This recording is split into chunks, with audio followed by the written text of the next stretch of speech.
Valence systems.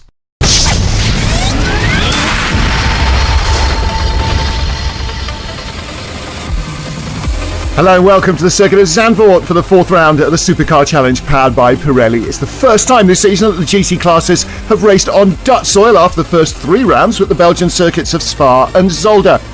In this show we take a look at Saturday's race with both Super GT and GTB championships taking shape. Zandvoort is well known for its location among the dunes a few steps from the North Sea and a kilometre-long beach. Since 1948, it's been the ideal combination for tourists who want to enjoy the sun and top-notch motorsport within a 5-minute walk. And what better weekend to pick than the DTM race weekend, which has been hosted for 15 consecutive years by Zandvoort. So we'll take a look at the first race of the weekend. For the third time this season, pole position falls to championship leaders Nicholas van Dierendonk and here Jeffrey van Hooijdonk behind the wheel. But they almost missed out on qualifying after the engine dropped a valve in free practice. The team replaced the engine in record time, so they were able to qualify just a few hours later. It's their second engine change this season. Of course, says Nick, these are high-performance engines. These things can happen. It's part of motorsport. But if you look at the problems the other teams are having today, I think it's a pretty normal part of the challenge for our team. Henry Zumbrink starts from second. He's already won 2 races this season, but he's also failed to finish 3 times. So the Volvo driver is hoping for a little bit of good fortune. Last time Soldo won the first race of the weekend, but you still have problems from earlier races in your mind, and we've had a lot of bad luck in the first few. Things you can't foresee or fix on the spot, and this weekend we've replaced everything that could potentially be a problem. We've got a good starting position for the weekend, so we're aiming for 2 podiums hopefully. Lining up third, Roger Grouse and Kelvin Snooks in the Team Race Art SRT Viper GT3R. They lie second in the Super GT Championship. Everyone's really competitive, says Calvin, but we've got a lot to deal with results seconds. It's impossible to say where we'll finish, but hopefully we'll be in the top 5 despite our 45 results seconds. Spaniards Javier Morchillo and Manuel Cintrano return after missing out on the last round at Zolder. They line up 4th, but it was a close call whether they'd start at all because on Friday Manuel crashed the Mosler MT900R hard and it looked to be over the weekend. But thanks to the help of other teams and hard work by the Neil Garner Motorsport boys late into the night, the number 174 Mosler was ready for the first race of the weekend, albeit without a splitter and so very low on front downforce. Plenty of damage is something Henk Thies had to deal with in the second round of the Super GT Championship at Spa when he was hit hard from behind, but he still managed to drive on and finish the race. So make no mistakes, the 70-year-old champion never gives up. He'll definitely look to up his game in this first race at Zandvoort. In the GTB class, championship leaders Ferdinand Kool and Milan Doncia start from pole position with the Chevy Corvette C6. They have a single-point lead over Patrick Lamster, who's got pro driver Donald Molenaar alongside this weekend to help out. Donald's very quick at Zandvoort with the Porsche. He's got lots of experience, says Ferdinand. He was pushing hard, beat our times in the first part of qualifying. With a new set of tyres that went out again, managed to set a new track record and take 2 poles, and that was a great feeling. Starting 7th is 17-year-old Max Cobalt, who last year won the title with the same Corvette that Milan Doncia and Ferdinand Kool are now using to lead the championship. This season, though, Max is in the Super GT Volvo S60 V8 that qualified 4th fastest, but a penalty from the stewards put him back 3 places. Second place in GTB, Donald Molenaar and Patrick Lamster with their Porsche GT3 Cup, currently lying second in the championship. Third on the grid, Bob Herbert. Now, he's temporarily traded the AMG Mercedes for this black BMW M4 Silhouette. JL Motorsport's doing a stunning job because the car was built up from scratch in just 2 weeks. The other JL Motorsport, the BMW M4 Silhouette, will start 4th in GTB, with Fredrik Jonker taking the start, Bard Slice taking over halfway through the 1-hour race. They're currently 4th in the GTB point standings with 2 wins, 16 points adrift of the leaders. Third in the championship, Simon Atkinson with the Lamborghini Gallardo GT3. He's only 2 points behind Milan Doncia and Ferdinand Kool, and he starts 7th. Well, it's a bright sunny day at Zandvoort, not too much breeze, so the track is hot, which might lead to tyre problems over the race distance as Jeffrey van Hooijdonk leads them away. On board with Henry Zumbrink looking back from second on the grid, the Viper there on the left, that's Roger Grouse lining up third, and he and Kelvin Snooks need a really strong race here. Started the weekend 11 points behind the Corvette that you can see right in front, but the Corvette now with pole. 12 points is the margin at the start of the race, so every point counts, even at this mid-season stage. Here we are then, ready for the rolling start. Corvette in front on pole, pacing the field, the lights change, away we go, rushing down the inside line. Henry Zumbrink, the blue Volvo on the right, little faster start, and look up the inside. Max Cobalt makes a good getaway as well, he's inside the Mosler. There is Cobalt in the second of the blue Volvos, inside Javier Morchillo, takes 4th place. Roger Grouse with Henry Zumbrink in front of him now. Grals in third place, but look how far the Corvette has jumped away already. He won't be happy at not getting by that Volvo. Looking for the GTB class leader, Milan Doncha in the Corvette. Oh, and there he is, coming around Niels Bohaus's Praga. Good start from him. Frederick Jonker has dropped back to 6th place behind the Porsches of Marcel Van Berlo and Dan Meyer in the Martini Porsche. And in fact, there is Dan Meyer looking back from Marcel Berlo. So they are battling, and Frederick Jonker are right behind them. We're on board with him then in the M4 Silhouette. It's 3.2 litre BMW engine, not quite as powerful as the Porsches, but he should have a slight advantage in terms of handling. And if they're battling each other, they're certainly not going to be getting away from him. They're wheel to wheel. Great lap 1 action. We see that Jonker closes under braking. He stays with the Porsche. In fact, he can close in on them through the corners as well. But then when they get into the top speed areas, they pull away. So he's going to have to be very crafty to get by them.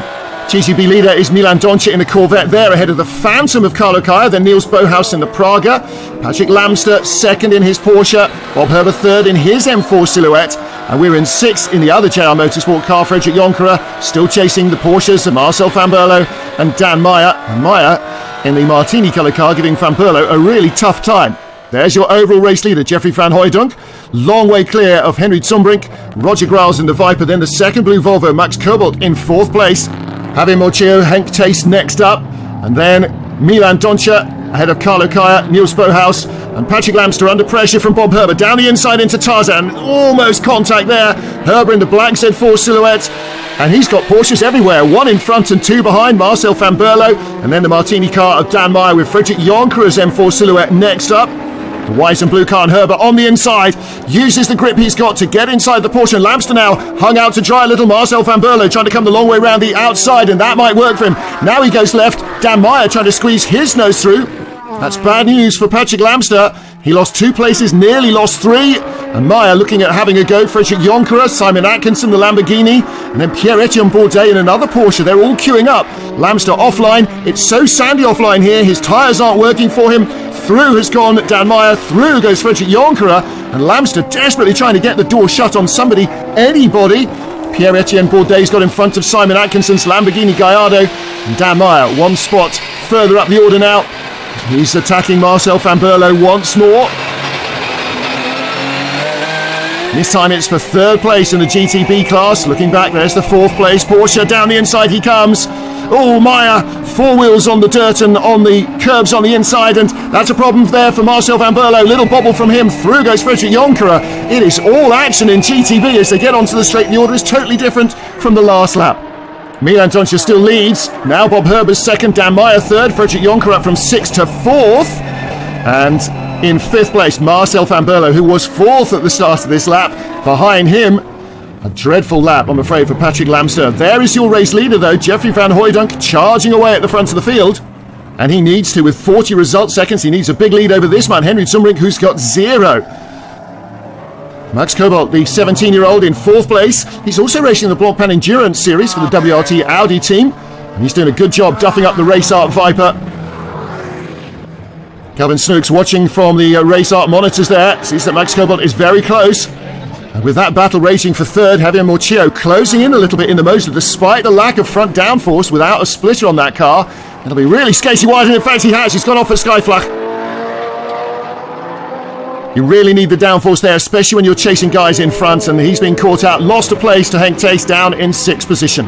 It was a driver mistake, yeah. The car is a bit difficult to drive, no front grip, so I had to relearn to drive it around here. So I made a little mistake, tried too hard. Well, I don't know about trying too hard, but certainly trying very hard is the man behind us now. The Volvo driver, Max Cobalt, the 17-year-old, all over the back of Roger Grals in the Viper. And Grals trying to hold him off, but preserve the tyres as well, to hand over to Kelvin Snooks for part 2 of the race and try and allow Kelvin enough rubber to set the fastest race lap, which is worth another point. Meanwhile, Cobalt takes advantage of the Viper's slightly defensive driving, dives down the inside. Through he goes into 3rd. He'll hand over to Luxembourg driver Paul Stoffel in the pit stops. And now he's setting off after teammate Henry Zumbrink. Well, take a look here. Roger Grals defends hard, eventually comes back onto the racing line, and as soon as he does so, Max Cobalt up the inside like a dog after a rabbit. So great move into 3rd position and pulling away fast from the Viper. And with 0 result seconds, both Volvos looking at a good result in race 1. However, it's not to be for Max Cobalt. Before long, he is out with a broken differential. And that is heartbreaking for the youngster after such a good start to the race. It was a great battle with the Viper, says Max. I tried to get by twice, then finally managed to pass him. Then I opened up a gap and then something broke in the transmission, so that didn't help as much. Scary moment for gentleman driver Dirk Schultz. Watch this. Tarzan, most difficult corner on the track, loses a left front wheel. Simon Atkinson, second in the points, just 2 behind the championship leader, in trouble with the Lamborghini Gallardo. He's out of the race. I was passing one of the Porsches down into the hairpin, and I got a very, very long brake pedal, and I just made it. And then the next corner, I put the brakes on, went straight to the floor, and I just went straight on. Fortunately, there was a big gravel trap, so went through that, picked up lots of gravel, tried to keep it off the track, came back here, but they can't see what's wrong, so there's no point in trying to go back out. We don't know it's going to stop, so we can't go quick. So it's the end for today. We try and get it fixed and get out and do better tomorrow. Simon Atkinson, not the only title contender running into trouble in the first race at Zandvoort on this DTM weekend. Stay with us after the break for more from Super GT and GTB.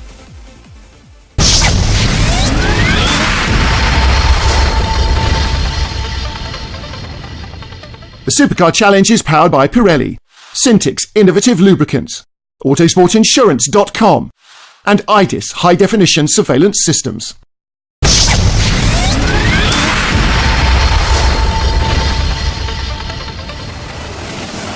Welcome back to the Supercar Challenge powered by Pirelli for round 4 of the Super GT and GTB Championships at Zandvoort. It's the first race of the weekend where Super GT Championship leader Jeffrey van Hooijdonk has built a massive lead in the Corvette over Henry Zumbrink with the Volvo S60 V8. Third place was Roger Graals. He lost his place to Max Cobalt, but then the 17-year-old was forced out with a broken differential as they headed towards the pit stops. Race leader on pit road, Jeffrey van Hooijdonk is out of the Corvette to hand over to Nicolas van Dierendonck halfway through their 1-hour race. Mandatory stop is 60 seconds, but because these guys have performed so well this season, they've got 40 result seconds to add to that. And to make up for that deficit, Jeffrey's tried to balance speed and build a gap while handing the car over to his teammate with some tyres left. That was great fun, said Jeffrey van Hooijdonk, just like in qualifying. We used a new set of tyres then to get pole and to get a point. I think I've got fastest lap at the moment. That's worth a point as well. Car was good in the first few laps, but the tyres are getting pretty warm. Hopefully Nicholas will keep the car on track. It's a bit all over the place, so yeah, it's going to be exciting for him. Kevin Snooks heads out in the Race Art Viper. 5 more result seconds even than the Corvette. Henry Zumbrink, the race leader, with 0 result seconds in the Volvo. Snooks with better tyres thanks to his teammate Roger Graals preserving them well in the Viper, closing down the Corvette. This is the battle for second place then between the two big front-engine American muscle cars, and into the Arie Luyendyk box. He takes second place away, and that's probably as far as the Viper is going to get. The Volvo is a long way up the road. Battle for third place, the Corvette with Henk Tace in the black Radical RXE closing in very fast, really trying hard to get onto the podium in the closing stages at sunny Zandvoort. Roller coaster ride through the dunes here. Having a look at the Masters turn, down to the inside, through he goes, but bumps over the curbs and loses the place immediately. Cat and mouse battle. Well, Henk never gives up. Down into Tarzan, same deal, even deeper down the inside, across the pit exit lane, right through the gravel. That's real rallycross. Manages to escape the gravel trap, but no podium for him. Win number 3, though, for Henry Zumbrink in the Volvo S60 V8. 3 failures, 3 wins so far this year. Second place, Kevin Snooks, Roger Graals. Nicolas van Dierendonck manages to hold off every single overambitious attack from Henk Tace. Takes third place with Jeffrey van Hooijdonk.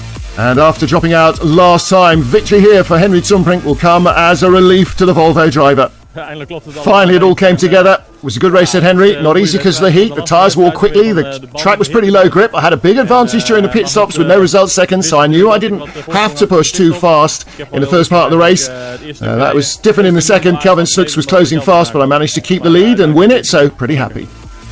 Roger Graals, Kelvin Snooks finished second ahead of Jeffrey van Hooijdonk and Nicolas van Dierendonck, so they got 2 points closer. But with pole and fastest lap for the Corvette duo, they earned 2 bonus points, so the gap is still 11 between the Corvette pair and the Viper duo in second place. In the GTB class, Milan Doncia and Ferdinand Kuhl have 35 result seconds more than anyone else. So Doncia pushing hard to keep the class lead and doing a great job. The 20-year-old in his first ever year of racing extending the advantage until this out of Tarzan. He's lost drive, and the Corvette doesn't even make it uphill out of Hugenholtz. The race is over for Milan Doncia and Ferdinand Kuhl. He's trying to diagnose the problem with the team. Yeah, it starts, no problem. I just can't go. No, it's over. Bad news for the championship. They score 2 extra points for pole and fastest lap, but with a 1-point lead, that won't keep the lead. We're right on the edge, he said. We were quick and could do consistent lap times, so didn't even have to push very hard. Good sign for tomorrow, I suppose. We've just got to forget what happened today. Well, that driveshaft failure for the Corvette really changed the face of the race. Bob Herber in the black BMW leading in his silhouette just in front of Dan Meyer, and we're right behind with Frederick Jonker in the other M4 silhouette. Well, Meyer's been a consistent front runner in GTB for several years, and this Porsche certainly holding its own against the 2 light and nimbler BMW M4 silhouettes. Frederick Jonker all over the back of him and has been from the start of the race. I wonder what the tyres are going to be like by the end of it. Takes a little look down the inside, finds the door closed. And it's in this twisty stuff that he really has to try and exploit the advantage of the lighter, less powerful BMW against the more powerful but heavier Porsche, which is better at high speed around this Zandvoort circuit. Well, it's a good 2-car battle. Bob Herber away in the distance, you can see, and again down the inside comes the BMW, and this time he's through. Dan Meyer couldn't get the door closed quite quickly enough. So change there for second place, BMW silhouettes 1-2. Into the pits, Bob Herber for the mandatory stop, but his race will end here. After the first 5 or 6 laps, the gearbox temperature started going way above normal. Managed to make it to the pit stops, but the paddle shift had stopped working. I was having to change gear manually. After the stops, the gearbox got stuck in third, so that was the end of my race. Shame really, everything was going really well. I was leading, but it's a 1-hour race, not a 30-minute race. With Bob Herber out then, Frederick Jonker and Vard Slice now behind the wheel take the lead in GTB. Not bad considering they dropped back to 6th at the start and had to work their way up. Alright, 2 of the leading cars dropped out, but are they on their way to the 3rd win of the season to minimise their 16-point disadvantage to the championship leaders?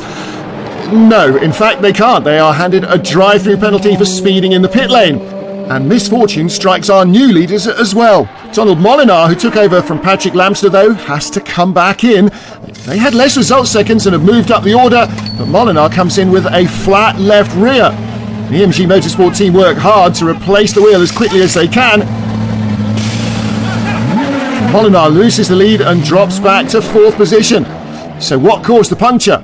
Ik zou niet weten waar het gekomen is. Well, we got no idea, says Donald. I had another Porsche had the same issues, and a motor as well. Maybe there was something sharp on the track, or the tyres were overheating, but I had no idea that was coming, that's for sure. Well, their Porsche went up and down the order. Now there's a battle for second behind Vard Slice and the BMW Z4 silhouette. Marcel van Berlo with the blue roof. Dan Meyer in the Martini car, and they're joined by Pierre-Etienne Bourdais in 4th position in his Porsche Cup car. Well, great 3-way battle, and of course Marcel van Berlo and Dan Meyer were at it hammer and tongs from lap 1 of the race. They are still nose to tail, still fighting for position right into the closing stages, and Pierre-Etienne Bourdais getting more and more comfortable in his car here at Zandvoort. Meyer has a little look at the inside, can't squeeze through and spins. Well, he has got a slow puncture as well. Left rear is going down, trip to the pits to get it fixed. He'll finish in 6th. Vard Slice? No, not running out of fuel, but celebrating win number 3 of the season. Despite that drive-through penalty, the pair take victory 90 seconds clear of their rivals. What a comeback for Frederick Jonker and Vard Slice. Marcel van Berlo second, Pierre-Etienne Bourdais in 3rd, ahead of the other Porsches with their dramas. Close call, says Vard. Last 15 minutes I started having issues with the tyres. I saw several others having punctures, so I took it easy and held on to the lead. Team told me over the radio what lap times I needed to do, and we managed to hang on. So great work by the team. Setting a car like this up for a track like Zandvoort isn't easy, but thanks to them it was absolutely perfect. We'll have to see what we can do now for tomorrow's race. So Pierre-Etienne Bourdais on the podium in 3rd, Marcel van Berlo 2nd, and Frederick Jonker and Vard Slice winning the race.